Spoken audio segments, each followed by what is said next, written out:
All right, what is up, guys? Welcome to the Left Home podcast episode. I don't know when this one will actually go out, but we got Casey White on the pod today. He's a professional disc golfer, sponsored by Discmania Discs. Yes, sir.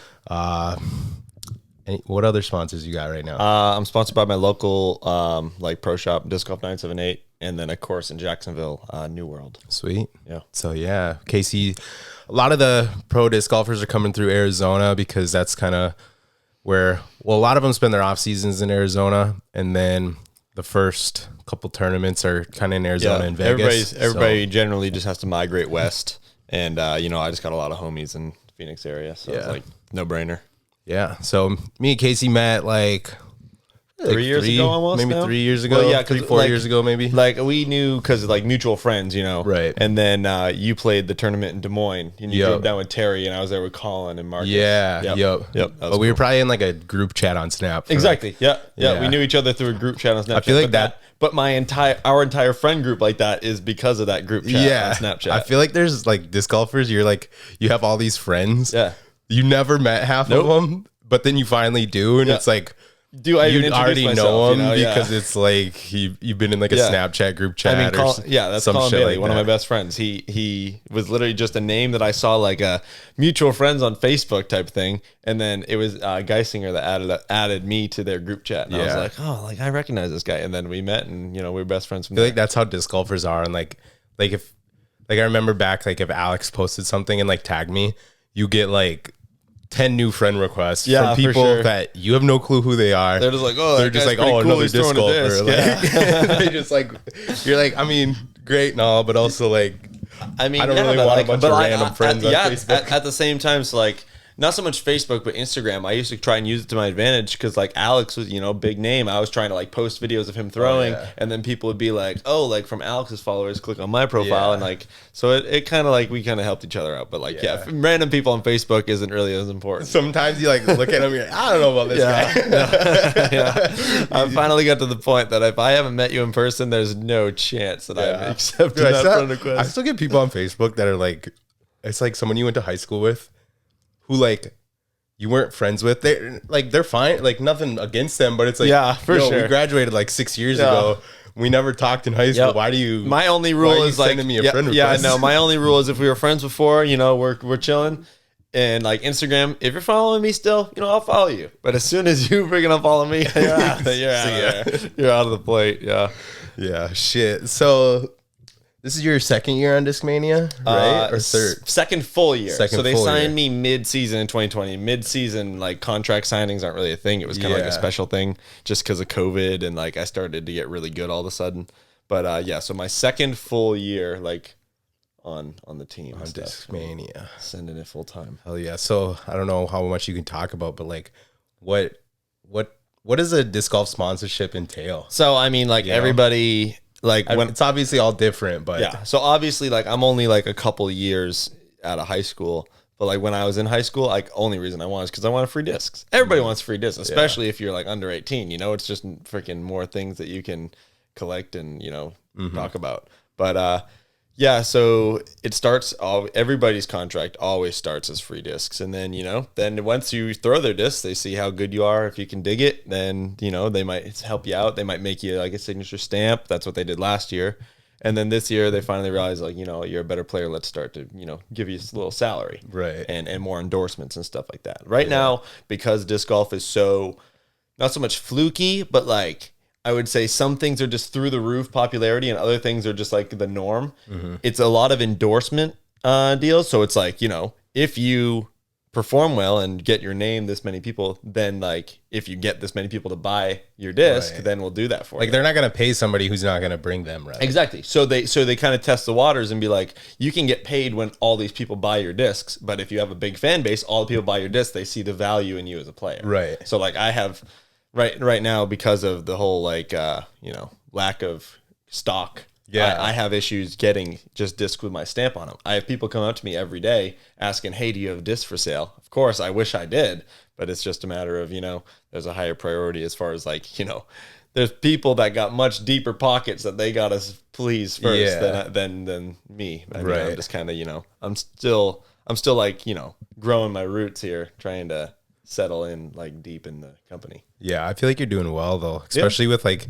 we were kind of talking yesterday with like the social media type stuff and like the YouTube. I feel like your YouTube like popped off like fast. Yeah, it was kind of out of nowhere. Like I just got bored in COVID, and like I threw a little flip shot in like my slippers and my pajamas, and I like posted on my YouTube, and then like, you know, people like saw it, and I was like, oh, okay. So then I ended up doing just like a little practice round video, just like at my house course, and like just for fun, you know. I just wanted to try it because I had been alongside Simon making his videos, but I'd never tried it on my own. And I'm like, you know, I've had a couple people say like, hey, you should try and do your own. And I was like, okay, like maybe. And then I ended up posting that, like, you know, nothing big, but then I posted an in the bag video, and next thing I know, I have like 5,000 subscribers. Yeah. And I was like, huh, okay. Dude, disc golfers love those in the bags. Yeah. I remember when I was in like middle school, like you could go watch like Nate Doss in the bag. Yeah, like, yeah, all yeah. the OGs. Like that was the best video you could get. Yeah, I mean, like in the bags are kind of like, that's your moment to bond with the player as a fan, because like some discs are the exact disc, exact stamp, and you're like, I have his disc. Yeah. You know what I mean? So I think that's kind of like a cool thing. I've always thought it's funny though too, because when you watch it in the bag, most guys are throwing the same bag. Yeah, like of course. You, Simon, yeah. Eagle, Yeah. Colton, like They're you not like probably the same throw- colors or the No, same, but they're all the same you're mold. throwing the same discs. All of us, because yeah. they're the best discs that the company makes. I think every player has like maybe one or two molds that aren't similar to the next guy, but like if you're sponsored by the same disc manufacturer, everybody knows what the good discs are, and everybody who throws powerful needs to throw the good discs. You know what I mean? So it's just like it's kind of seamless. It's just like, oh, do you throw the green one or do you throw the blue one? You know what I mean? Like, yeah, I always think it's funny because I'm like, you guys like people like a couple of years ago when Paul's Discraft in the bag came out, everyone was losing their mind. I'm like, what do you think he's gonna throw? At the time, Discraft had like 7 good discs. Let's be real. They didn't have anything good other than like it was buzzes. force buzz. Yeah, you know, like what do you think he's gonna be throwing? We already know. He's like, yeah. The whole video is probably just like him being like, yeah, I'm throwing this for now, but then I'm just gonna make a disc that's gonna replace Literally. it. Like, now he just made every disc that's in his bag. Yep. But yeah, easy enough. Yeah, that's funny. So is there a shortage for like all companies right now? Or is it like I think it's just it depends on the size. So yes, essentially, because the companies that have the most machines can't get enough employees, and the companies that don't have that many machines, their machines can't print enough to sell. You know what I mean? So it's like the ones that have the capability of doing it, like they had trouble finding people who wanted to work. Yeah. And the ones who just are so small and then all of a sudden had this crazy fan base, like James Conrad, MVP had to devote every single one of their machines to making this one disc that he threw in. You know what I mean? Yeah. The whole factory shut down to make one Plus, disc. like the disc golf market right now is so like they almost don't make stock discs anymore. No. It's all signature series. Discmania hasn't made any stock discs. So a company like James Conrad throws in a Envy. 300-foot shot to tie worlds. And every person in the disc golf world, because let's be real, most of the disc golfers in the world are complete fanboys. Yeah. Which is good. Yeah, exactly. But they want that disc now. Of course. Even if they've never and they thrown want it. the exact same color. Exactly what I was just saying about the in the bag. So like that disc, say it came out yesterday, is sold out today and now on eBay for $100. No doubt. It's not like I have people, 2 of them. Yeah. I have 2 of them holding on the side. Like I have one and I just throw it and I hit yeah. a pole with it and bent it in half yesterday. But yeah, I have that yellow and blue one and I can't throw it, but I was there. Yeah. So I'm like, I want one to hold on it forever and one to maybe sell, you know. But I find it like crazy because like if you look at like maybe like the sports card market, you're not going to get a sports card that came out yesterday that immediately has value. Like is 20 times the value tomorrow. Yeah. It doesn't happen. But disc golf, it's not like it's not like a Joe Burrow rookie card was valuable a year ago. No. You know what I mean? Yeah, like exactly. But then you put out a disc yesterday and today it's selling for 10 times the retail. I'm just like, and half of these dudes aren't even throwing the disc. Yeah. Half the time they can't So throw the disc. that's actually kind of the advantage to the trading cards is like what you don't do anything with it other than just hold on to it. Yeah. So like discs is like, you know, everybody's like the sell, throw, keep. I always loved getting really like really good collectibles And then throwing them. like writing my name on it big and then throwing it just to piss off the collectors. Dude, It's like shoes. Yeah. Fucking wear them. Like, I remember, exactly. It's like shoes. Yeah, I'm not gonna sit and look at shoes. What is it? The tournament in Kansas, Dynamic shuts down like the whole street to have a big party, and they always do like those like limited releases that people are literally buying it in line, turning around, posting on Facebook Marketplace. You know what I mean? Because there's only like 200 made. We're doing like a putting competition in the whatever middle of the street, and this guy's putting with one on the freaking asphalt. Everybody's freaking out. that's They're great. like, are you kidding me? I'm like, bro, like, what are you doing, man? You're just throwing out $200. I mean, yeah, but some people like that's what they want to do. Yeah. Like that's what I would do. I mean, hey, some people, money is just money. It's annoying now though too for like me. If I want to get a good disc, like I can't. Luckily, I'm friends with most of the pros. That's so me. It's like That's me too. I mean, like when I first got sponsored by Discmania, like I had a big hole like in my bag. Alex gave me like 7 discs. Nate Perkins gave me a good handful. Like just people, and also just fans. Like all they have to do is say, hey, like if you're like, hey, I'm looking for this, they're like, yo, here you go. They're like, please, please take it from me. Yeah, I was lucky because like when Discraft was all popping off, and then Terry and Alex were on Discraft. Terry had a bunch of so stuff. I basically got to go pick out a bag for free, and it's like everyone else has to go drop $30-$40 a piece on all these. And, because I hate paying for discs. They haven't really paid for discs. Yeah, that's funny because years. Terry, at the end of the 2018 season, Terry just got like a bunch of his new stamps. And I was like, oh, this Undertaker, I'm kind of interested in it. And he's like, oh, yeah, you should get it. And I was like, oh, I don't know. Because like I'm kind of like, I wasn't really like committed to switching away from my bag yet. And he was like, yeah, like $20. I'm like, $20? I'm like, bro, like I ain't gonna pay for it. Yeah. Sorry, Terry. We're just gonna go in your garage and take them. Yeah. So I was like, oh, if you want to charge me money, then I'm definitely not throwing this thing. Yeah, this shit's brutal. Now it's hard for me to buy a disc because I'm just like, nah. My goal is always just, I don't care about like throwing discs into trees or anything like that. I just don't want to lose them in the water. Yeah. Because then you never know whether. Dude, I lost like half of my bag at Vista. In the last that's couple why months. I just couldn't imagine playing there all the time. Like It sucks. maybe I'll play there once. I mean, I'd play Vista before I played Fountain Hills, just because like Vista, like bad shots go in the water, but Fountain Hills, like good shots go in the water. You know what I mean? So it's like whatever. Yeah, that is true. And that's kind of the other thing though. Talking about free discs. To another company, free disc is another piece of plastic. But in Discmania, the way that our market is, free discs that you're getting from them is just money. That's just a big wad of money. Discmania is literally like, it's like that. there's nothing out there that's good. I feel like all the good stuff is held on to. Yep. It's impossible. I think that's actually a huge advantage to being sponsored by Discmania, because so much of our stuff is collectible that I have a box getting shipped to me for free right now that, they just released yesterday morning. And like you said, they're probably on eBay right now. And I have 3 of them for free. You know what I mean? Right. So the important thing is that I have access to get those, even if I don't even care about throwing them. I'm still having them allotted to me. Like if the company is going to release a flippy fairway that's not something it's really designed for AMs. Yeah. You still get them. I still get them, and then I can still just sit on it, and it'll never lose value. Yeah. Because the older it gets, the more it holds its value, really. Exactly. Unless they just all of a sudden make more. Didn't you get like one of those tilts when it first came out and it was going for like $900 or something? No, I sold the prototype tilt. I think there was like, Simon had 10 of them, but I was told that there was like 30 of them made. Simon, I just bought my van that day, so we just paid $10,000 in cash. And Simon's like, hey, like here's for, help out for the funds. He's like, I bet you could sell it for like $300. And I was like, 300. I was like, more like 500. Like I just said that in my head, just posted it up, had him sign it. It's like a nice display. I took a picture of him holding it so people would be like, oh, look at this. Yeah. Dude, it was at $600 in 2 minutes. Yeah. And then it only went on, the auction only went on for like 12 hours and it ended at 2,100. Yeah. You sold that thing for over, bro, you paid off a fifth of your van with this. Yeah. Oh my God. With one piece of plastic. Dude. And then guess what? This is the kicker. Like that's crazy. 2 weeks later we go to, or whatever, 2 or 3 weeks later we go to the Discmania warehouse. We go to like the team section, which is like reserved for players. and they're like, oh, these green tilts, these are the only ones made, and they're only in the team section. I'm like, oh, I'll grab one. And then I was like, cool, like just whatever about it. And then my buddy Kyle, we saw him the next week. He's like, dude, I just sold 2 of these for like crazy money.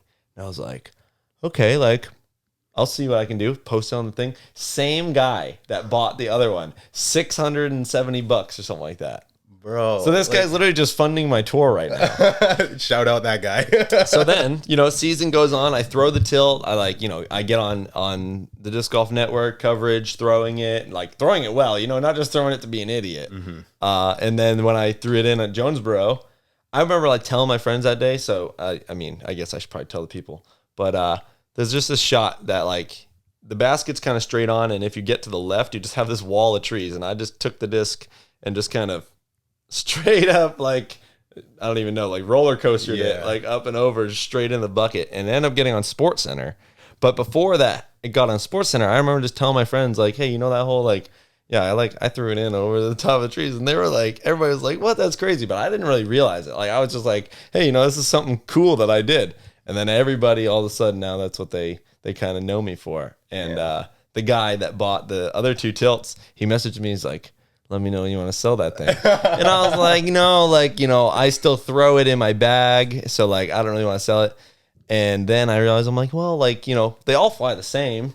It's like a super overstated disc. Like the most you probably just get a new one. Yeah, exactly. And they fly the exact same thing. Then the next week we're at like a guy's house, and he's like, oh, are you going to sell that thing? And I'm like, no, I don't think so. And he's like, well, like, I don't know. I think you should. He's like, I'd probably pay like $3,000 for it. And I'm like, whoa, okay. I'm like, okay, let me consider this whole for sale thing. So I messaged the guy, because like the other guy that had already bought him. I'm like, all right, like you wanted it. Like, he's like, name your price. And I was like, all right, $2,000. He's like, deal. Like, there it is right there.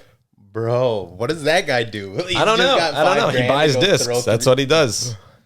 He's got a lot of valuables. Oh, man. So here's the craziest thing, though, is that like, that was the only one that he just bought straight up. The other 2, there were other people willing to pay the same price. Like, he was in a bidding war back and forth. Really? It's not like just this random guy that posted this insane bid. Like, it had to climb. Like, you could have had multiple people that paid that. Yeah, absolutely. It was crazy. Jesus. And like, it was kind of like the thing where you saw this guy back out at 900 and this guy back out at 1,200. And then you just watch 2 guys go from 1,500 all the way up to 2,100. Like, if these guys have wives, like, I know, that's what I said. They probably got a divorce after that. I know. I just said they clearly have wives that do not check their bank statements. No, or they just got tons of money, which like probably, but also I know some dudes that are like, yo, I spent my whole paycheck on disc last week. Yeah, I know.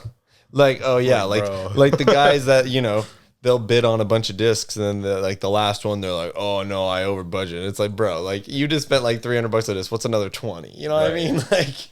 Jeez, that is the disc golf. I hate it, honestly. Because I've been playing for like 11 years, I think. Yeah. So when I first started playing, like, there wasn't a collector market, really. Yeah. Maybe the pros were looking for like 11-time rocks and, of course, and ABRs and stuff. Yeah, like the early 2000s discs, but like anything that was hot off the press in the last couple of years was not valuable. You want to know what like the hottest disc back in the day was when MVP released the Ion. Seriously, that was their first ever disc, the Ion.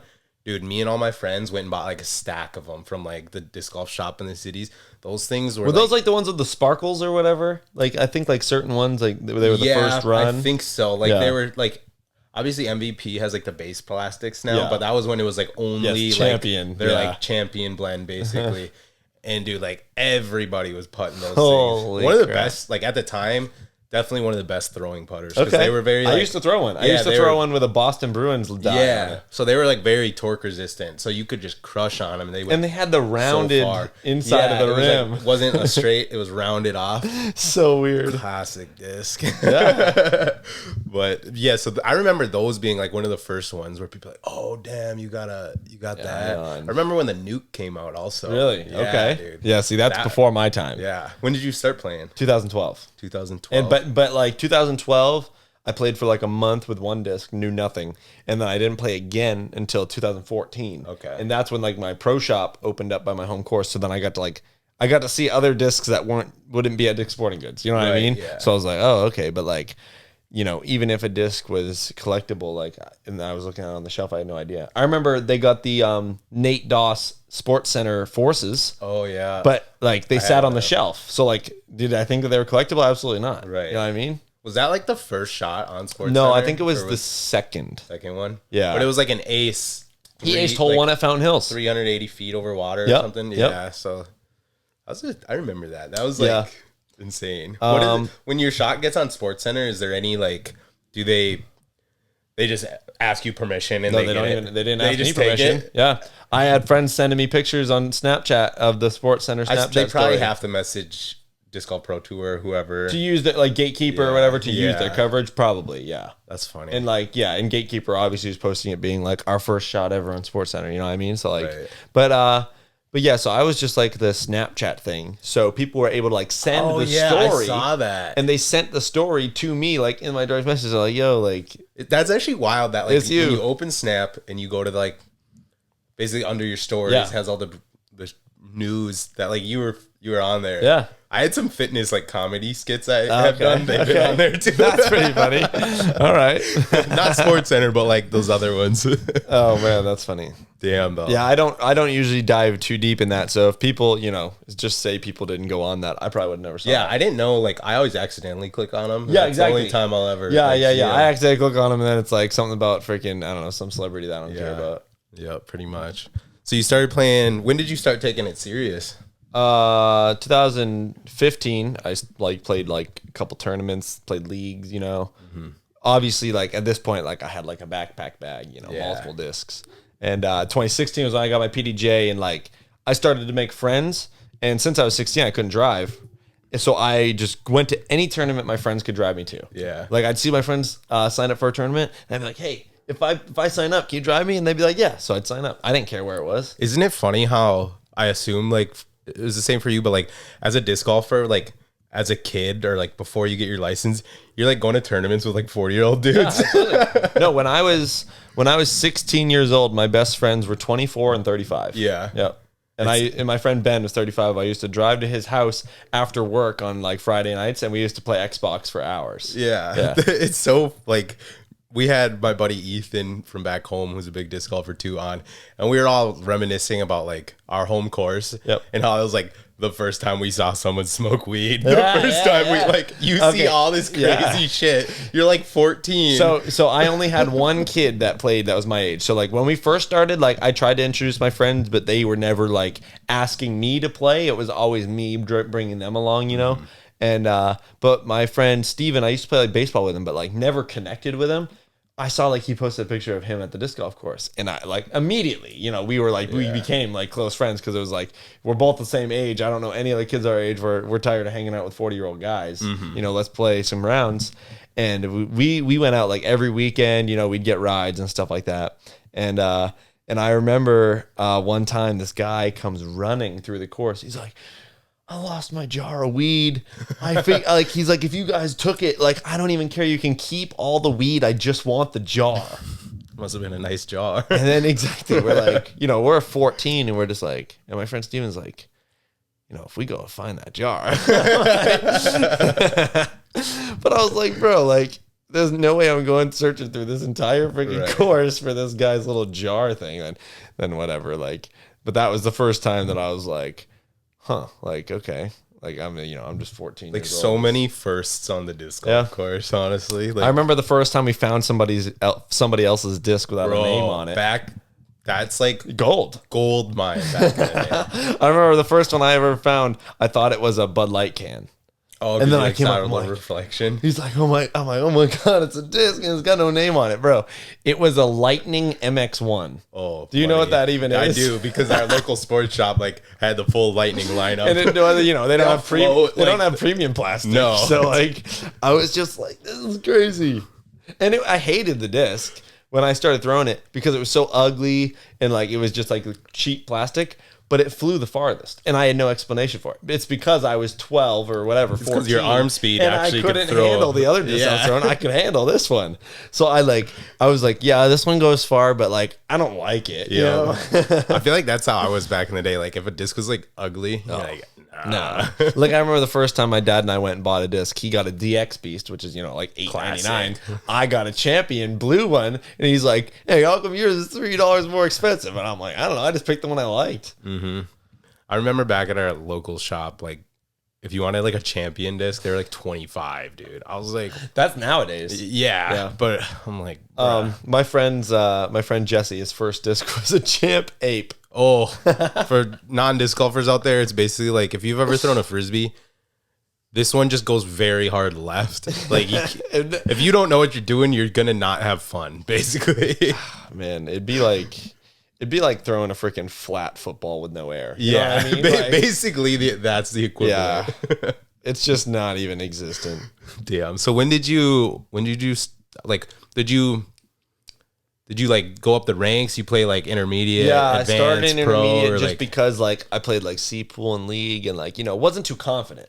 I had heard from people like, oh, you're better than that. But I didn't know I was better because I just saw the scores I was shooting. I'm like, everybody beats me. You know what I mean? So I played intermediate. First tournament, played terrible. Well, this is after I got my PDJ. So like the first couple tournaments I played, I actually didn't even know what I was doing. So the first one I played was on my home course. It was rec, just entry level. Yeah. Sucked. The second one I played, I didn't know it, but it was AM1 only. So like I went from rec to a full AM field, like all the best AMs in the area. But I was just like, it was one of those scenarios where my buddy Corey said he'd drive me. So I was just like, yeah, I'll sign up.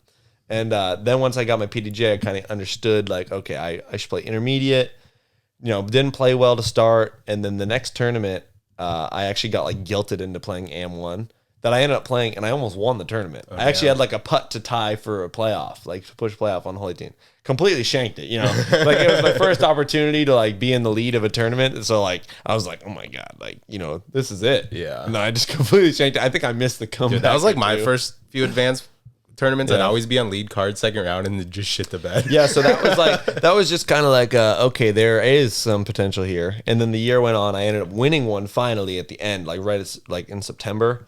And then the next year, like I couldn't miss a top 3. Damn. Like I mean, still just an AM. Yeah. But like first tournament, I got like, I don't know, probably like 5th. Then I got like 3rd, and then I went like first, 3rd, first. So it was just like, but I was 17, so I was like, like I feel like I still am an AM, but like, these guys, the best players in the state were so much better than me still. Yeah. Like I would win an AM, but lose to pro by 20. Right. So I'm like, I'm where I belong, Yeah. But then the final time I played AM, I was in Maine, and I won. I was like losing by like 4, and I won without a playoff from like the 3rd card. I was in like 12th place. Damn, and I just took first straight up. Yeah. Damn. And so I was like, okay, I should try and play pro. But yeah, so then just a couple weeks later, my dad and I were headed to Illinois to play in the Junior World Championships.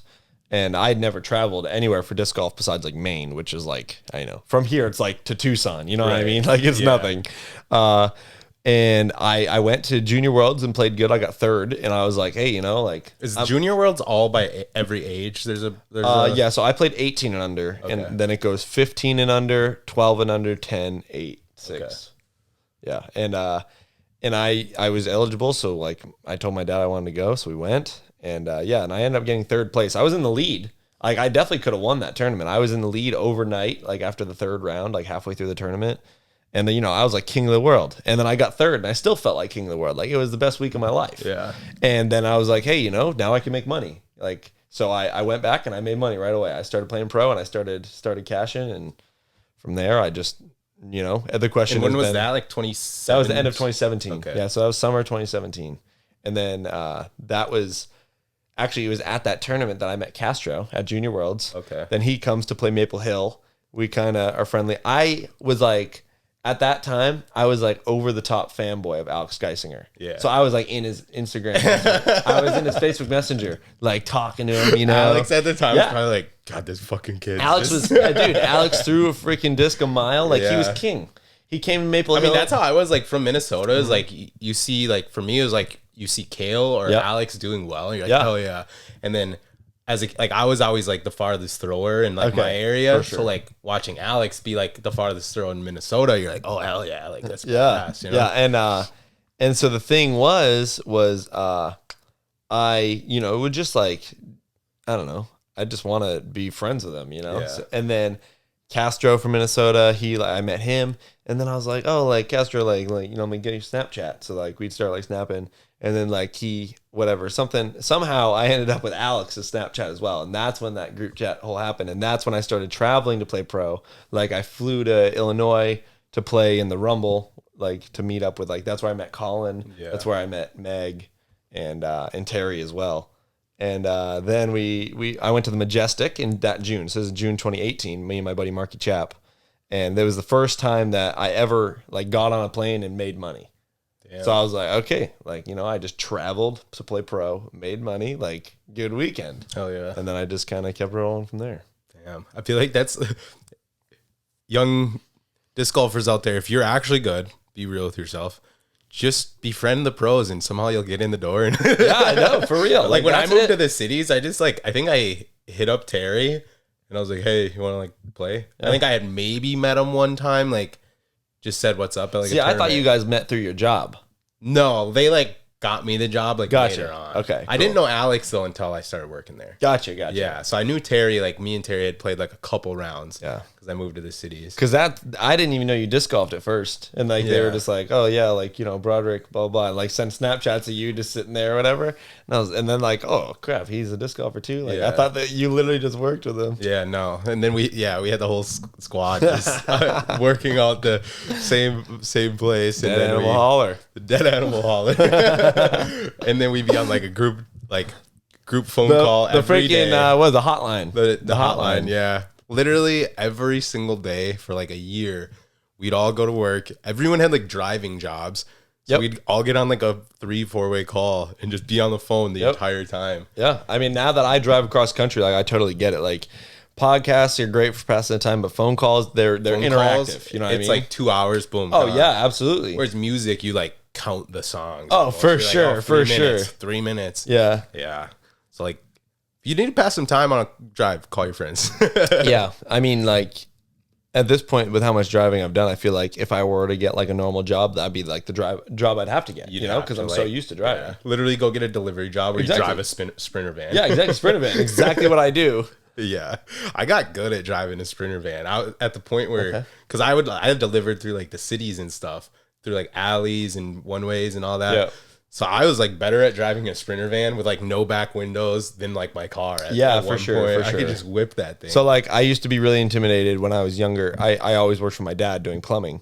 And, you know, every once in a while he'd be like, hey, can you move my truck? And, you know, he's just got this huge freaking Silverado. Yeah. And I drove a Forester. So this Silverado was like, you know, it's a little out of my league. And I would get the job done, but I would never, ever like be like if I was in a pinch, I'd never be like, hey, Dad, can I borrow your truck? You know, I never wanted to drive, but I could. I was capable. And then I got the van. And then like this past fall, like I just didn't want to take the van somewhere. My dad was like, hey, you can take my truck if you want. And I was like, okay. I like called him and so like I don't know, like this thing's a piece of cake. You know what I mean? I used to think this was so terrible, but now with the Sprinter van, you know, no back windows, anything, just all mirrors. You kind of like remember that your dimensions, like how it turns and where you can fit. Yeah, like, although that is definitely the thing that got me with the truck from the Sprinter van is I have way better turning radius. Yeah, definitely crazy. Definitely. My Forester used to just be a little race car, you know, those little cars that just freaking whip. Yeah. So how old are you? I'm 21. 21 now. Yeah. So you graduated what, like 18. 18? Yeah, so when I went to that trip to Minnesota, it was right after I graduated. Okay, yeah. And then you worked for your dad, plumbing. Yep. Was that your plan to like kind of just like family business? I was going to ride it out. Like I knew I liked disc golfing and that was the best way for me to keep disc golfing. So I had no interest in changing. I suppose because I'm sure your dad was like, oh, he wanted me to do whatever I could. So he wanted me to travel. Plumbing, you make good money. Yep. And then you can go. Well, actually I didn't make good money. I just made enough money to keep going. But the thing was that I kept making money on the weekends. Yeah. So I basically worked 7 days a week. Right. Just 2 days of the week I enjoyed. Right. And like I would leave work early to go to play league because I would make money. Mm-hmm. So like Monday and Wednesday, every Monday, Wednesday at 3:30, I'd be like, Dad, gotta go. And he'd be like, yep, go ahead and like pack up your tools. It's cool. And like my stepdad always wanted me to work for another plumbing company because he's like, you could make triple the amount of money. You know, you're going to learn what it's like to work for a real employer that doesn't, you know, let you sleep in till 10 o'clock and then say, all right, Dad, I'm ready to go to work. Yeah. But I was like, But if I do that, then I literally don't disc golf at all. I'm like, that sounds terrible. Yeah. Like, I'd rather keep making minimum wage, even though it's underpaid. I'm getting to do what I want to do and live the life I want to live. So I'm like, why would I change this? And then once I started traveling and making some more money at tournaments and stuff, like, it just kind of became like, oh yeah, why would he do anything else? Like, from my parents' perspective. Is that so? How was that transition to like where you finally like quit doing that? And then, Well, it was snap of fingers with COVID. Yeah. It was COVID. Okay. When COVID first hit, my mom has like what is she? She's like immune compromised. Okay. So like, you know, with the big first scare of like everybody stay home, you know, it was like, okay, I shouldn't do anything but literally stay in my house. Like, don't go to the grocery store, don't go to the gas station, you know. So I just stayed home. Yeah. And over time, like, my dad kept working, but you know, I don't live with my dad, so he would just be like, you know, like, this is kind of what's going on, and like, when do you think you can come back to work? And I was like, I don't know. Simon and I just started busting out a bunch of YouTube videos, and I'm doing so well that he ended up paying me per video. Like, I was on like a small, like, that was my job essentially. So like, you know, I didn't really need to go to work, and then we left for tour, and I made money on tour, won a tournament in Minnesota, and then from then on, I was like, there's nothing else that I should do. Right. Yeah. Like, if I've already made it this far, like, if I were to go back to So that was like last season. that was right? 2020. Yep. Okay. So Yeah, like so that was July 2020. So how it went was Simon and I planned to go on tour for the first two events, Kansas and Preserve in Minnesota. When we were in Minnesota, Simon's like, hey, you should stay on tour. And I'm like, you know what? You're right, because if I go home, I can't make money. If I stay on tour, I can make money. He's like, just find somebody you can ride with, and like, he's like, whatever. Like, the Patreon can sponsor a couple of your entry fees. I'm like, oh, sweet. So I hit up Terry, because Terry at the end of 2019 was like, hey, I want to go on tour. Remember, like, Terry was asking you, like, he's like, yo, get good. I wanted to, but then I sucked. So yeah, he's like, yo, coach, you got to get good so we can go on tour. And he went to me. He's like, yo, I really want somebody to tour with. And I'm like, dude, I just can't commit to that. As soon as Simon said that to me, I'm like, Terry still has nobody to tour with. I hit him up. He's like, dude, I'll pick you up at 9 a.m. You know what I mean? And we drove to Wisconsin and we played Silver Cup. And then the next weekend, I won that tournament in Minnesota. What tournament was The it? Twin Town. Twin Town. Yep. Yeah. I feel like when you got one of the best players in the world being like, yeah, you should probably do this. You're probably like, maybe. Yeah. Huh? Yeah, definitely. I didn't really hesitate that much, because like, the only reason I never did dive in was always just the what if. You know what I mean? So like, hearing Simon say like, you know, you should do this, it was like, okay, like, it wasn't the what if I don't cash, or what if I need to go home. It was like, what if I freaking do crazy good? You know what I mean? Like, that'd be sick. And I ended up going home at the end of July, you know, but feeling good. Like, I just won a tournament. So I'm like, you know, but I was home for a couple weeks playing a couple tournaments in New England. And then I won an A tier in August. So it was like, you know, everything after that point just kind of, you know, just flowed, and I was just kind of riding the wave. Like, I didn't feel like my life was in control of me. I didn't feel like I was in control of my life. I was literally just waking up each day with knowing what tournament I was going to play that weekend, and I just kind of kept going. So kind of like from that start of like going with Simon, has it just been like a steady incline almost the entire time? I mean, I think so. Like I've never really been like, oh wow, you're worse. You know what I mean? Yeah. Like it's definitely been a steady incline. I've never felt like I was worse. Like, obviously everybody has bad days, you know, where everything's off, but it's not like I didn't think I could go out the next day and perform just fine. But yeah, like, just for the most part, like, the more my lifestyle developed into that full-time disc golf, the more I got to play, so the more I got to stay sharp. And like, you know, I wasn't worried about 5 days a week working and stuff like that, or like getting out of work with enough time to play, or being in Massachusetts in crappy weather, you know what I mean, through the winter. So it just kind of it's just slowly improving constantly. What was it like to be like 19 years old and like basically living on the road? Being like that young. So I just had a really good like chain of friends, you know what I mean? Like, I had Terry, and it was like, okay, if Terry can't hook me up, I got Castro. And if Castro can't hook me up, then I got, you know, this guy. And then like, you know, so it's just like always having the backup plan for the backup plan. But usually, you know, my friends helped me out, and we were able to work it out, like, to the point that I didn't need to scramble. I know I did scramble one time, and I was 19. And it was the beginning of the 2020 season here in Scottsdale. I was in LA, and our buddy, who lives in town here, had told me the year before, like, hey, you can stay when you come to the memorial. And then I'm like, hey, man, like, I'm still good to stay with you. It's like, oh, no, dude, we don't have room for you. And I'm like, you kidding me? Like, I've been planning for the last 6 months of me staying here. I'm like, okay, whatever. Then I like tell like my buddies, and they're like, oh, like they're the ones staying with him. They're like, oh, I don't know why he told you couldn't stay there. I'm like, shit. So now I got to find a different place to stay. I'm reaching out to like the Macbeths because I'm like, they definitely have some connections in the area. I'm reaching out to other people, and I'm reaching out to Seppo. And, like, everybody's just like, you're like, oh, bummer. But it's not like they're like, oh, let me call somebody, Like, and I wouldn't expect them to. Like, if somebody were to tell me, I'd be like, oh, dude, that sucks. Like, that, you don't deserve that. But I'm not going to be their freaking, like, their savior. So, like, it's whatever. I got what I expected. And then Simon was staying with this family. And he was like, yeah, like I guess I can ask. And I'm like, well, I mean, I'm kind of out of options here. And, like, it was this crazy turn of events where, like, I had to have Seppo dropped me off at this hotel in Scottsdale, and it was with like my buddy Tim. And then I went to the course that day, like I walked or something, but I had to leave my luggage at the hotel, and then I had to like have Simon pick me up at the course and drive me back to the hotel to get the luggage before they checked out of the room. And it was like, it was just a crazy, like you're just like stranded in Scottsdale. Yeah. Just like, well, I hope I figure this out today. Yeah. And I was just dropped off in the middle of the night at this hotel that I slept on the floor. and like that was it. And damn, it's only gotten easier since then. Yeah. Well, now you got the van. So yeah. And that's the other thing is like ever since, because my first couple of years of touring were always flights. Mm-hmm. I'd get on a plane. I'd start in one city, play a couple events, fly out of a city, maybe, 3 states away. Now I'm finally in my own vehicle. So like before I was always in a freaking backseat of somebody's car, and we were going wherever they wanted to go. Yeah. Not where I wanted to go, wherever they wanted to go. So if it was time to, go home from the course, it was time to go home from the course. If we weren't practicing that day, like shit out of luck. So as soon as now that I'm in my own freaking car, my own vehicle, doing whatever I want on my own time, like nothing can compare. Like even touring with Terry and Simon was great because they let me take their car. So like Simon, when we were in Minnesota, and my buddies Marcus and Colin were like, yeah, we should meet up and like get dinner. Simon's like, yeah, you can take my car. Like Simon drives a freaking S5, bro. Like that's a straight up race car. And he's just like, yeah, take my car.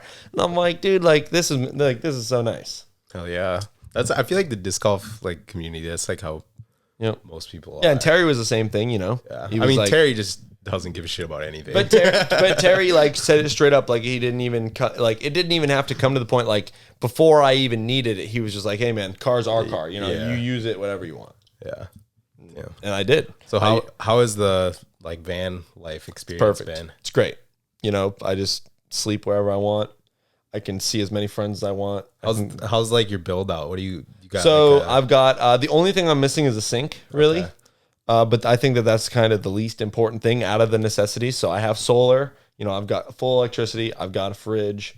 I've got a full shelf of bed. I've got a full rack of discs, all my backups, good shelving for clothes, good shelving for like extra storage, like shipping for discs and stuff like that, pots and pans and food. Obviously I have we actually ripped out the cabinet in my dad's kitchen that was above the fridge and just screwed it on the wall. Screwed it on. Yeah, so I got the cabinet. It's got all like my supplements in it, like my protein and stuff like that. And then the other half is just like, just food and stuff. But it's definitely unique. There's a lot of people that have like much more complex, much more efficient builds, but like we did it all ourselves. Like we didn't go off a rubric.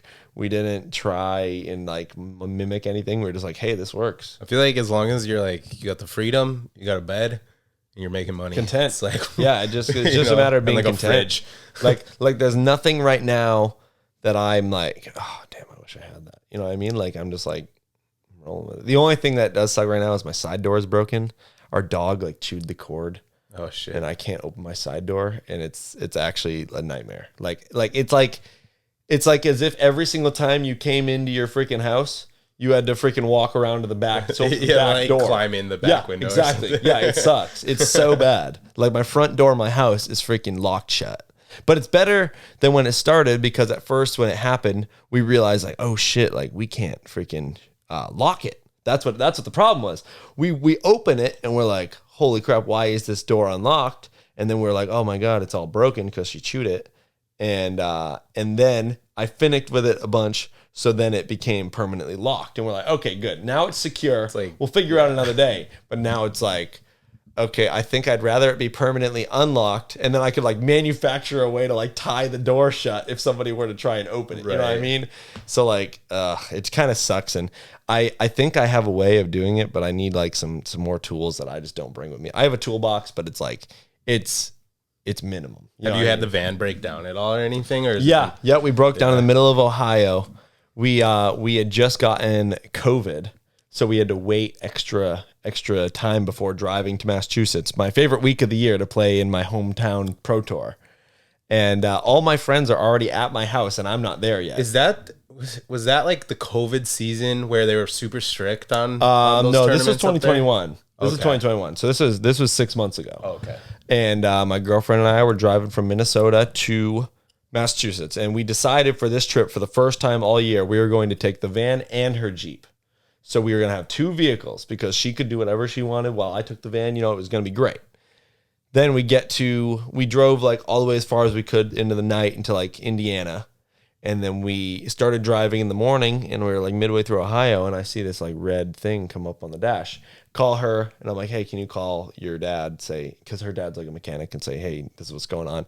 He's like, yeah, pull over. It means your battery's not charging. I'm like, okay, pull over we pulled over like at an Advanced Auto Parts, and they're like, yeah, they can. He said like they can test your battery, and he said, oh, the alternator's not charging. So like, okay, he looks up an alternator. He's like, yeah, you can go to drive to this location. So we take her Jeep, drive, get the alternator, come back. Alyssa, my girlfriend, replaced the whole thing herself. Damn. Like she was freaking greased up, elbow deep, face, everything, replaces it. And then we freaking realized it wasn't the alternator that was the problem. Damn. So it's already like 8 p.m. The guy in the auto parts is like, dude, like he's like, I feel so bad for you guys, but like I got lock up. Like I'm like, no, dude, like you're good. She ends up like finagling her way into the thing to try and loosen this pulley so that she can get it around. Got it around, and we just took off to Massachusetts, never looking back. We're not letting anything stop us.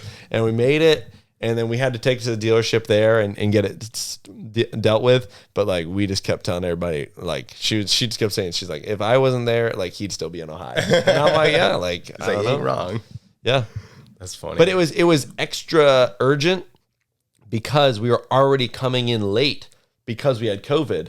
So we were, like, pushed off all the way until Monday until we could be clear. So then it was like, tournament starts Friday. We're starting on Monday. We're like Tuesday, Wednesday. I'm like, oh my God, I'm only going to have 1 day to practice now. And I ended up playing like ass the first day, but like, whatever. Like I ended up playing decent enough, but it definitely showed like that. So yeah. The one time we break down, the next round is my worst round. Like it kind of makes sense. Yeah. Have you had any like crazy stories or like scary shit happen? Yeah. We had a guy come and knock on our door in the middle of Vegas. Like telling us we couldn't be in the parking lot.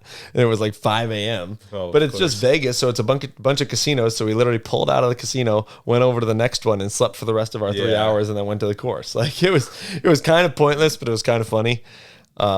Just this guy with a funny accent coming telling us we can't sleep in the parking lot. But the other one, it would be, it had to have been my mistake. We were in San Jose. This was last May. And nothing happened, but we woke up in the morning to our dog growling. And she growls at noises, but like she could hear everything. I'm like, why can she hear everything? And I'm like, she's like, can you get up and like check if somebody's outside? And I get up. Our freaking door is open, dude. Like our passenger door is wide open. Like we're parallel parked. Our door is just open. Damn. And I'm like, well, I know why, because our doors. She's like, what? And I'm like, yeah. And I just shut it. I like kind of look around at everything. Nothing was stolen. You know what I mean? Like everything's good. And I'm like, okay, like lock it. We just I get back in bed, and I'm like, I think I'm glad that it was open and not just like slightly open, because like nobody's going to feel safe enough to approach a wide open door. But an unlocked door or like a cracked door, they'd be like, oh, what's going on in there? So like literally, and I think what it was like, it was at night, like the previous night, I dropped something down in like the step, and the only way you can get to the step is by opening the door. So I must have just opened it, grabbed the thing, and just turned around. So you just slept the whole We night. just slept the whole night with the door open. So like, I would say that was probably like the only like craziest thing, but nothing happened. But like potential for crazy. Yeah. One time when I was sleeping in my car in Maryland. When you were driving, Yeah, in this Walmart parking lot, like I woke up and my mirrors were all turned in, and I was like, that's because I was like literally just in my car, like seat laid back, and I would like hang a couple towels around to like block the lights, but like, you could see in everything, you know. And I wake up and like the mirrors are completely pushed in, and I'm like, that means somebody definitely like came up and just like did it. And I was like, that's fucking creepy. That is a little weird, But I was luckily I had like this big ass crowbar thing with me like the whole time. Yeah, that's what I was like. That's what I've told some people about that, and my friend was like, you know, I got a 9mm you can borrow, and I'm like, yeah, but then I gotta like take it in between all these different states. Like, I'm like, I'm not staying in one place where all laws are the same. I'm going to a different place every. That's week. the one shitty thing about like concealed carry is it's all different through every state, and then. Not like I'm like, wow, I really need it, but like I could never accept that opportunity because it's just like I think it's a little too risky. Right. Going it's like state to state. you get pulled over.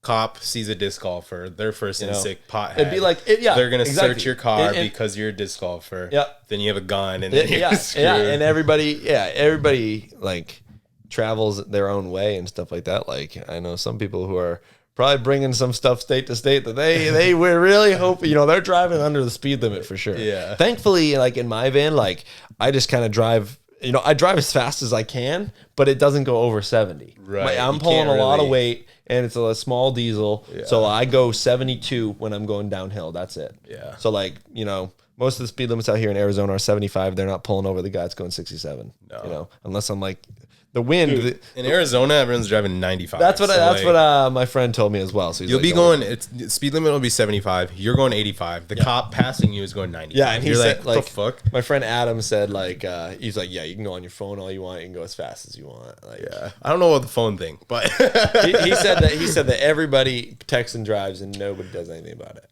Yeah. Not smart though. Of course. But yeah, dude, the freaking speeds here is like. You just see you're getting passed by cops, and you're just like, okay, so like, if I ever get pulled over for speeding, like, I'm gonna be so pissed because I'm like, what do you mean, dude? Like, come on. Yep.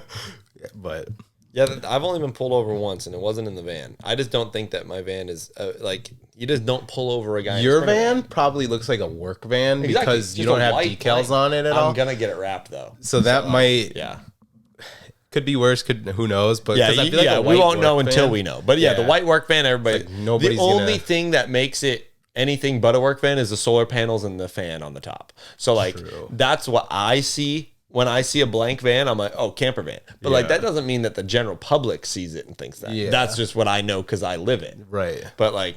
Yeah, there's a lot of people who are kind of sketched out about the like putting their stuff on the side of the van because it's literally like Ricky living in Scottsdale like, here. Is he's had his van tried to like be like the door pried open. Oh, really? Yeah, but he doesn't sleep in his van. Right. So like he was just in his apartment or whatever. Yep. And he come out and he has like a mark on it, somebody trying to pry it open. Because that's the thing is like if people know like disc golf stuff is like it's not super valuable, but something it can be. I do want to pull up my picture just so you can see because like you know some people like they like think about the amount of times where you see on like Facebook like oh my window got broken so someone stole my bag. Yeah. Seppo had his freaking passport stolen when he was in San Francisco and he was like I can't go back to Finland. You know what I mean? Yeah. But he was just in a rental car.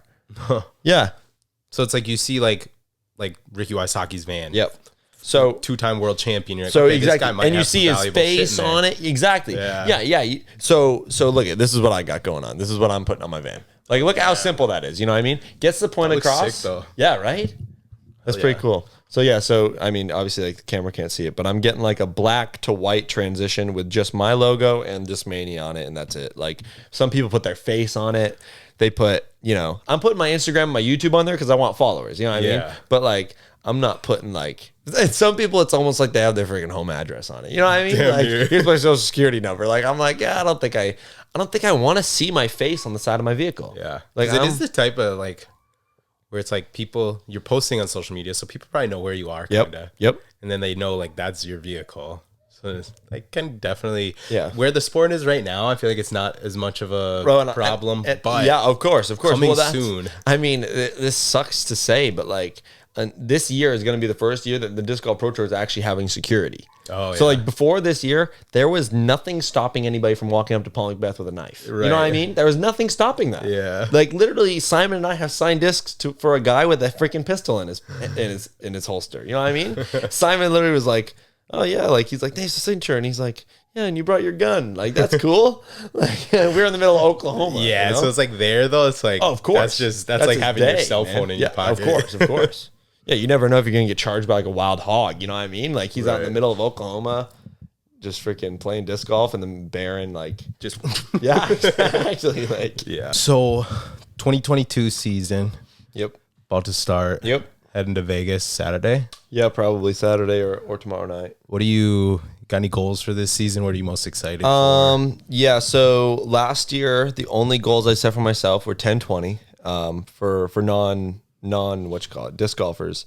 Our rating system is like a confidence booster type of thing. It's the opposite of like a golf handicap where the lower is better and disc golf higher is better. So like a 10-point jump is really good.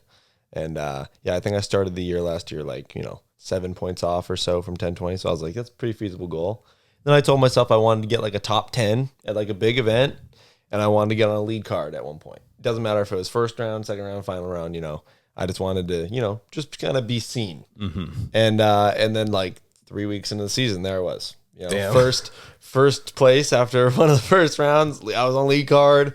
I got top 10. Like my rating jumped to 10-20 in 2 months. So I was like, okay, like I should have set bigger goals. You know what I mean? Right. So like this year, I'm like, I want to win. Like I'm like, hey, last year I set my goal of met it in 3 weeks. I'm like, okay, like, yeah, I want to win one by the end of the year. Win a pro tour? Anything. Silver Series, Pro Yeah. Tour. Like, I want to I don't even care if I win. I want to have the opportunity. Like in I feel Texas, like if you like I think I saw a stat.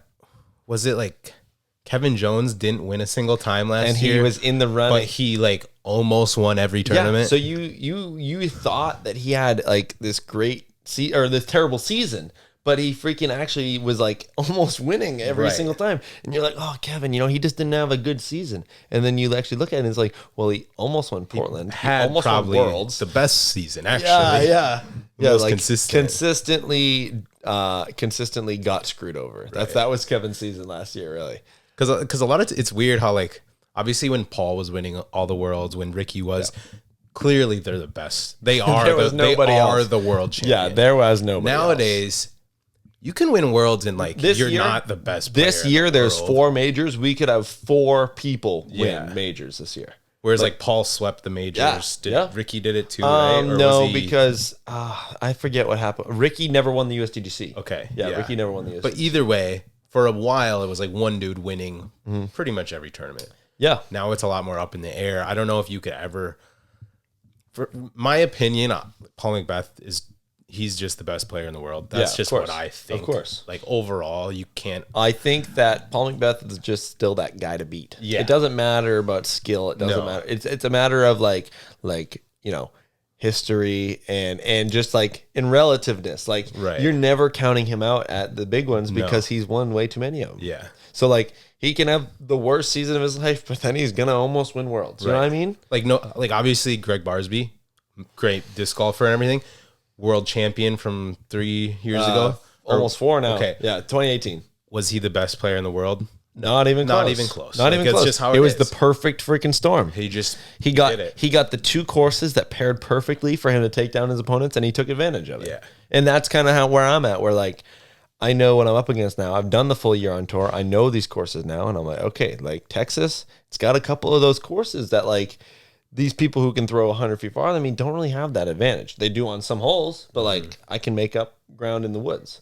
So like, I think that I could definitely come out strong. Like, and I just want to get back to that like final round lead card. And then I know that like now that I've had the opportunity and kind of let it slip, like now that it's like, okay, I've been here before. Let me try and figure this out for myself and I'm going to I'm going to take control of it rather than letting it happen to me. Yeah. What do you think the best part, like strongest part of your game is? Definitely like short forehands. Short forehand. Forehands under 250 feet, 300 feet. Like that's absolutely no doubt. So a lot of the woods courses, corky lines and Like you're good at scrambling almost. I'm really good at adaptation. Yeah. Like I'm really, so scrambling is a good thing. So it's just like being in a scenario that you've never seen before. I'm really good at creating a shot that's going to get the job done and like bringing it to life with a disc. You know what I mean? Like, be like, okay, like got to go through these branches, turn around the corner, flex back. And like, I just think I'm really good at imagining that and then like bringing it to life. And that's something that you got to do, because like you can play all these practice rounds, but if you only play the perfect shots and you're expecting to land in the fairway, like when you get faced with adversity, like you have to stand up. Like the thing that I say, like when I teach people is like a good player can play well to their strengths. A great player plays well in all different conditions. Like whether it's, you're playing to your strengths, you play to your weaknesses, anything.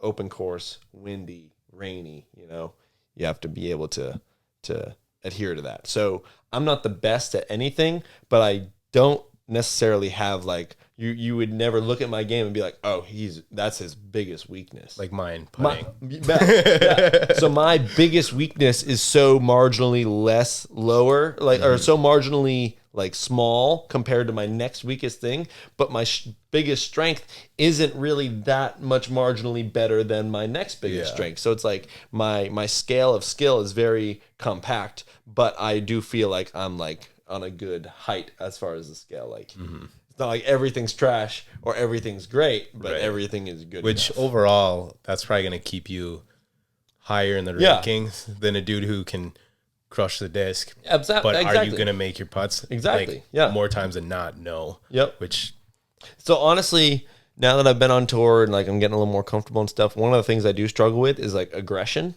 like going for shots that are probably not a good idea, but like I kind of want to start doing that because I played it safe for a couple years and it's like, yeah, it's cool to play safe, but like if you think of it, throw that aggressive shot, and if you say your strength is getting up and down, basically, for sure, why not take that risk? Because the odds of you still getting a par is high because that's your good. Yeah, and also I'm still working on like I really, really want like the financial aspect out of my mind when I'm playing a tournament.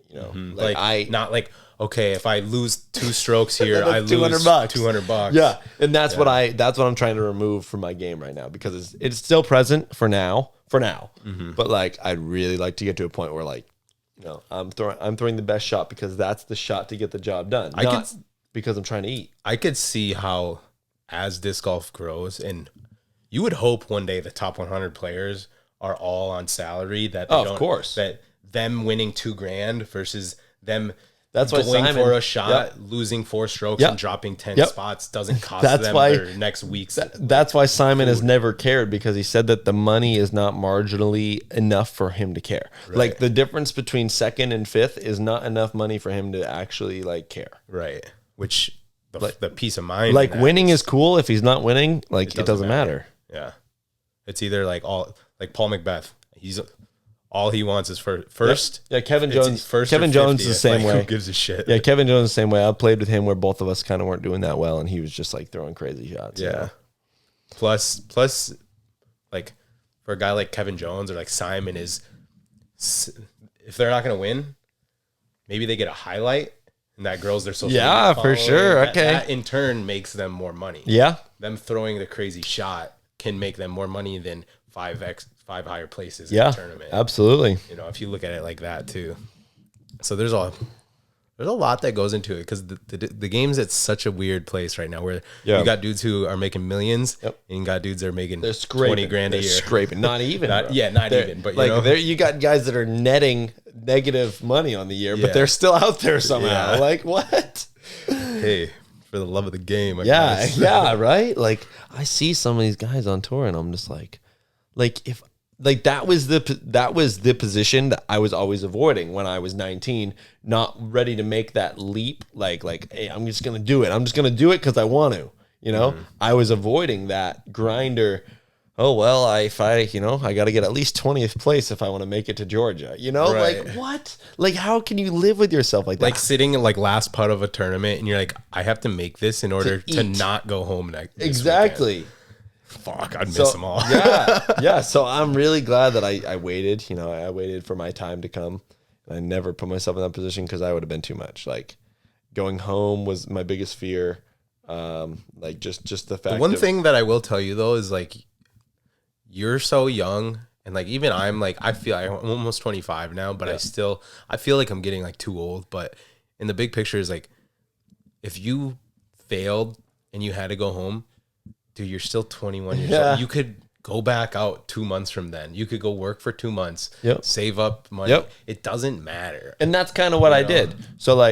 So when I was just trying to dip my feet in, trying to understand how to play like a pro, that's what I was doing. You know, I would essentially fly out, play, you know, sometimes I wouldn't make money. Then I just fly home, work, fly out, play, fly home, work. And like, it was just like my steady, I always planned to come home. So I never felt like I failed. I could go out and I could miss cash at both events, but I still had a great time with my friends. And that's all I cared about. Right. Like I never once committed, I'm going out there, and then was like, okay, I got to change my plans. Like my plan was always to come home. So then when it was, my plan was to come home and I stayed out there and kept making money, that was like even more fulfilling. You know what I mean? What do you think you've learned most about like getting better at disc golf since the first like year that you got to like the only people you played with were like top level pros?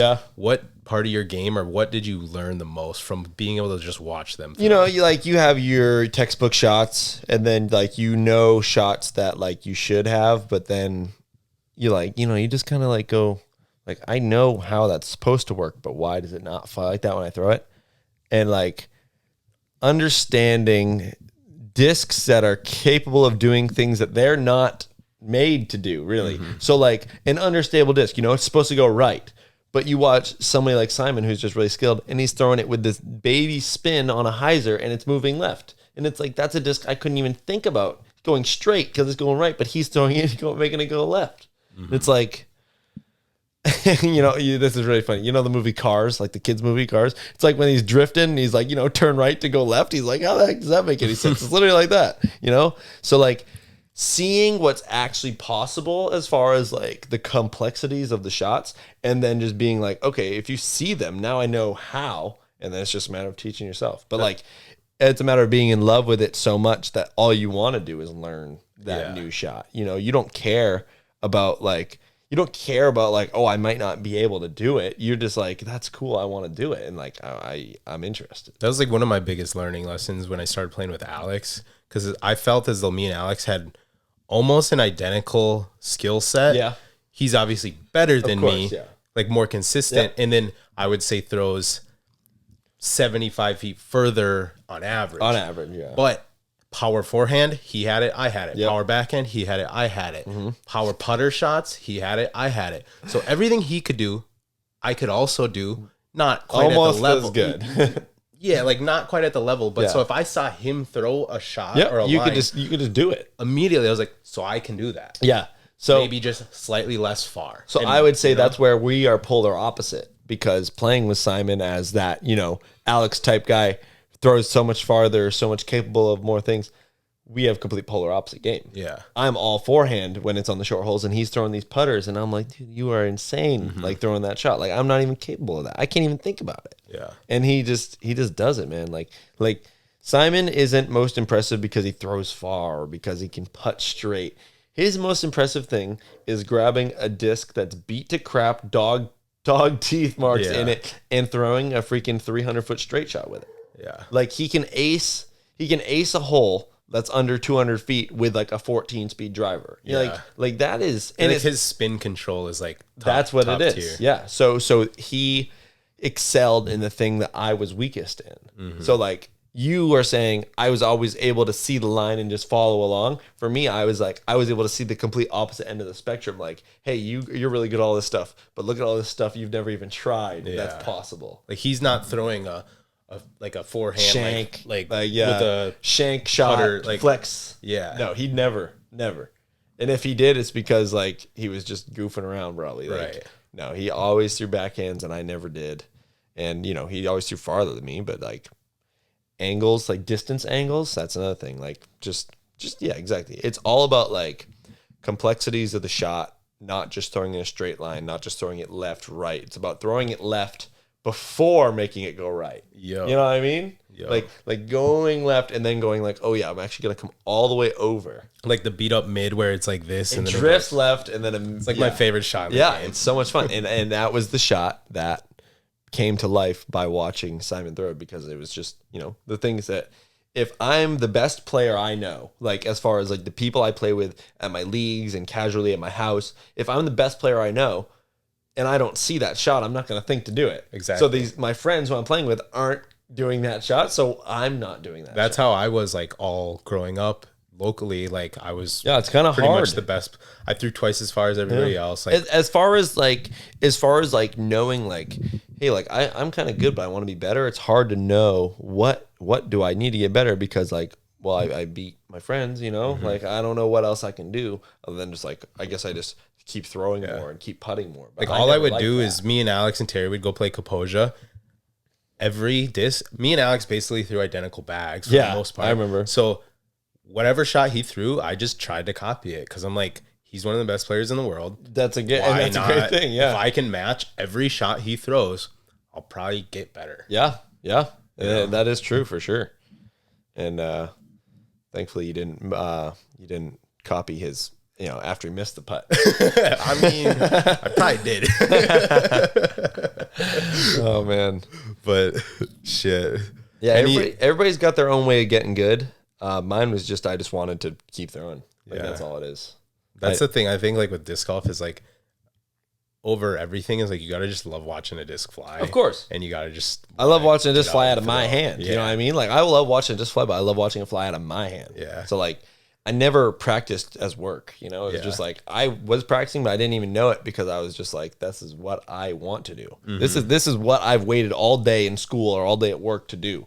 And like, oh wow, I'm practicing. That's cool. I'm just having fun, Yeah. I used to like go out after I would be at like baseball practice. I would like pitch a bullpen or I would pitch in a game. My arms fried and I'd still go play disc golf after. So I like, what am I quit. doing? I actually quit all my sports. The only sport I played once I got disc golf because the practices were in the morning was hockey. Okay. So I would play hockey in the winter, disc golf obviously off season in the winter. So I would go to practice at 6 a.m. in the morning, and then in the afternoon if I wanted to go disc golf, and I still could. And it never really interfered. But baseball was out the door. I played on a golf team. And I told my golf coach, like the second week of the season, I'm like, oh, no, that match is on Wednesday. I got league. I won't be there. And he's like, like you didn't show the last one. He's like, maybe you shouldn't be on the team. And I'm like, yeah, you're probably right. I shouldn't be on the team because I'm not going to anything on Monday night or Wednesday night because those are my league nights. And that's just how I went. And I never played another sport again, really. Yeah. Yep. Well, clearly it worked. I found the right one. Yeah. Yeah, for sure. But yeah, I mean, and then from there, like, I was always like, the kid who played disc golf, but like nobody was like, oh, like he plays disc golf. That's awesome. Isn't it funny how like you probably go to high school with so many kids who were like, I want to be in the MLB. I want to be in the NFL. Like most likely none of them are. And then you got like little Casey You got White. the gamers that are making big on like Rocket League tournaments and Minecraft. And then you got like the kid that was just throwing frisbees after school is like making a living doing that, and they're probably all like, the fuck. Yeah. So the actually, this is really funny. I just talked about this recently. The teacher that played disc golf at my school, he was like the guy that, everybody's like, oh, like isn't that what he does? He's a total weirdo. Yeah. And I'm like, I am very thankful that now I am the representative for disc golf at my high school and not that guy. Because like everybody's like, oh, what a freaking weird thing, That guy does it. But now it's like, hey, Casey White. And I'm like, all right, cool. Like I get to represent it now. But I do like to think about that because way back when I first started making money, like it was probably like maybe my fourth pro tournament, I made like $500. And it was the start of my senior year. And this kid in my class said something and like, I don't even remember what it was, but I just remember like making a remark like, yeah, I remember when I was in 5th grade. And he goes, yeah, I remember when disc golf was straight. And I go, yeah, how much money you make playing quarterback, Vinny? And then he didn't say anything. And my English teacher was like, oh. They're like, oh shit. Because I was literally just finished talking to my teacher about how I just made $500 this weekend. Yeah. And I was like, yeah, how much money does the starting quarterback get paid at this school? Dude, I loved it. It was hilarious. That's funny as hell. Yeah. So what would you tell like like aspiring the young kid out there. He's 14 years old, playing Dude, leagues, tearing it up, wants to go for it. It don't even matter if it's disc golf or not. Yeah, like it just life in general. You just have to know that you enjoy what you're doing. Like even when I was doing plumbing, like people always ask me like, "Oh, like do you like it?" And I'm like, "I'm good at it, so I like it. I like being good at things because I don't have to really think, you know?" So like going to work every day, it wasn't like I hate my boss, I hate this. Like I could never imagine living that life. Thankfully, I never did. I never hated my boss. I never hated my commute to work. I never hated my job. It was just like that was where I was at in my life, and I was content with it. So it's just a matter of like not loving what you do. Just don't hate yourself every day. Like I just saw a poll on like YouTube, and it said, "Would you rather make a lot of money and hate your job, or make little money and love your job?" And of course, I put make little money, love my job because that's what I do. Right. The freaking votes on the hate your job and make a lot of money, I couldn't believe it. I'm like, people are crazy. Like that's you don't like people don't realize like the type of people that click that option, like they have no dreams, they have nothing to like work towards. So God. All they have is like money. Yeah. You know? Oh my God. I couldn't believe that. So like, as long as whatever you're doing, like it could be a hobby, it could be your job. Just like, you shouldn't have to tell yourself, I enjoy this, you know, just do it because you want to do it. I throw a disc because I want to do it. I watch, you know, same reason you freaking watch a TV show because you want to do it. I don't watch TV shows because I don't want to do it. And I don't force myself to watch them and tell myself you're going to enjoy this, you know? So that just kind of goes for everything. I eat the food that I want to eat. I go to the places I want to go. I sleep in my van because that's where I want to sleep. What are your other favorite things to do? Do you have any other like no, hobby disc that's golf like, really absorbed my life. I mean, just recently I've been hitting the gym a bunch. I'm really enjoying that, like having a workout routine and stuff like that. So like, especially being on the road and stuff like that, Planet Fitness has kind of been like the place that I like feel like, okay, like, you know, I've been here before. Yeah. So like, if I'm just like kind of by myself, like being at Planet Fitness by myself is different than being just in a random place by myself. Mm-hmm. So yeah, like that. And I just recently got a Nintendo Switch, so that's really cool for me. But I spend a lot of my time just, you know, thinking, talking, throwing, disc golf, everything. I feel like when you're when disc golf's your life, like not all you like to do, honestly. Yeah, I mean, it's because you can watch it, you can play it, you can talk it. I can talk about it. Like I could literally talk for hours as long as I could just roll in topics. And the other thing is like my memory is so insane that I can remember so many different shots and tournaments and players and everything that like so many dudes can go they'll play around, they can tell you every shot. That's me. I can tell you every single disc in your bag from the round we played yesterday and every single shot and where it landed. Like I'm just that guy. That's kind of how I am too. Like I got a good memory. I just really care. So like every single shot you throw, I'm really interested to know what disc is in your bag, why it flies like that. Like I'm just, you know, as much knowledge as I can. I'll just take it all in. I always think it's weird how some people they go to a disc golf store and they have no clue how anything flies. I've always said like, give me any company, any disc, I probably can guess it. Can throw like either by feeling it or knowing just so much, having played for 10 plus years. Like, give me a disc. I can show you how it flies and tell you how it flies. Yeah, for sure, for sure. I'm also, like I can go to a pro shop and somebody, you know, anybody can come in and say, I need blah, blah, blah disc. And I can go to each brand and show them which one that slot would be, you know?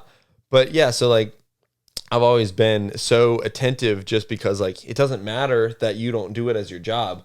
You still might throw a shot that I don't throw, that I'm intrigued by the way that it flies because I don't personally use that shot. Right. So like, yeah, it doesn't matter who you are. If you have a shot that you're good at and I'm like, hey, like I liked the way that flies, like I'm still trying to be like, okay, like I should figure out a way to adapt that. Cause like one of the shots is like you and Gavin yesterday, all you did was like throw putters. Yeah. That's the thing I do the least. I never ever throw putters. I'm pretty much like, if I can reach it with a putter, and that's gonna throw a putter. And that's what I noticed. And I'm like the opposite. Like I'll flick a driver on a hole that you'll throw a putter. So it's just like, I mean, that's one of the perks of like, if you can throw a putter like 350 plus, it's like, they're so, you have ones that you know so well that like the error is like very little. Oh, of course. Yeah.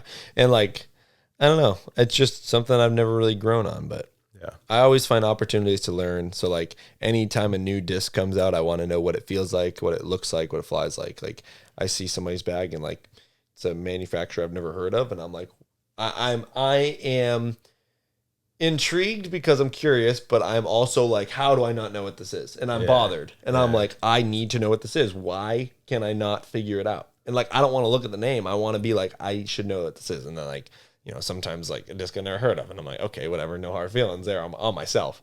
But like, yeah, I'm always just trying to, you know, be knowledgeable as it's just, yeah. I feel like I'm really, really maxed out as far as the information that I do have. I know how all the discs fly. I know the flight numbers. I know the plastics. So like anytime there's an opportunity to know more, it's like, hey, right, let me jump on that.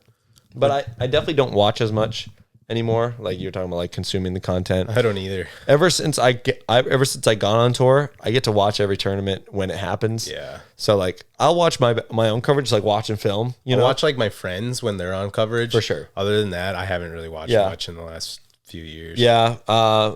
Basically, just for me, it's been since I moved out. Since COVID. So like June 2020, that was the last time. And then I, you know, didn't really have like a TV or anything like that. I go on YouTube on my phone, but like I might look at like disc golf videos on YouTube, but like it's never around. Yeah. And if it is around, it's because something very specific came up that day that I was like, yeah, I'm actually going to check out that round or like that course. Yeah. Like just kind of luck. I'm a big Star Wars fan, so a lot of my YouTube stuff that I watch is like Star Wars stuff. Yeah, and like, you know, obviously like NFL, NHL stuff like that. What do you think about Tom Brady retiring? Heartbreaker, because you're from that's where you're I'm from. as big as a Tom Brady fan as I get. You know, I kind of wish that he would have retired after he won in Tampa Bay. I'm not at all mad that he left New England. Like would have been like great, like the just fact win it and say see ya. If he retired in New England, it always would have been like that. Oh well, he never, you know, he couldn't do it without Bill. It would have been like, hey, I left for 1 year, did it again, see ya. That's what I wanted. Insane. So like that's why like if I wanted him to leave New England because I wanted him to do that, like prove it, and then basically. He did it. And I'm like, dude, like I'm not mad that he played another season, but I was like, man, if only he would have been able to finish on a Super Bowl. Yeah. So, but then I was really upset that he did leave not after a Super Bowl win. But then I realized that he played the Patriots this year and won. So he set the record for the first player to beat all teams in the NFL. So after that, I realized that I'm like, okay, like this is acceptable. You know, he didn't retire on a win, but that's all right. The last play he ran on the football field was a touchdown. Damn. Yep. The GOAT. Absolutely. Well, shit, Casey, thank you for coming on. It was a good time. Hoping to get some more disc golf friends on here. Anyone else, hit me up. Yeah, there's no shortage. But anytime I have the opportunity to talk, like I take it. Yeah. Like usually there's not a mic in front of me and I'm just talking anyway. Yeah. So like if it can We're be in like for Chipotle yesterday, and I'm like, everyone in here is definitely like listening to Casey because he's like 10 octaves above everybody else. Yeah, I'm just trying to talk, man. I love talking. I love homies. Yeah. Good. Casey White, want to like shout out all your you can follow me on Instagram, Casey White 4. Subscribe to my YouTube channel, Casey White Disc Golf. And just follow the Disc Golf Pro Tour and, you know, support your local disc golf aspiring pros. Oh yeah, young guns like Coach. Yeah, one day we'll be out there. Hey, it's never too late. That's the other thing that people don't really understand. Like, it's never too late to get that handle on your life that you think you want. It's like that guy, you know. It's like the story about the guy that didn't learn guitar at 30 because he's like, oh, I should have learned it at 20, and then he's 40 and he's like, I should have learned it at 30. Like, it all works. Hell yeah. It's good shit to end on right there. All right, Casey, thanks for coming on. We'll see you guys in the next one, Left Home Podcast episode. Who knows? Cigarettes on cigarettes, my mama think I stink. I got burns in my hoodies, all the homies think I miss my cocoa butter kisses. I miss my cocoa butter kisses. Cigarettes on cigarettes, my mama think I stink. I got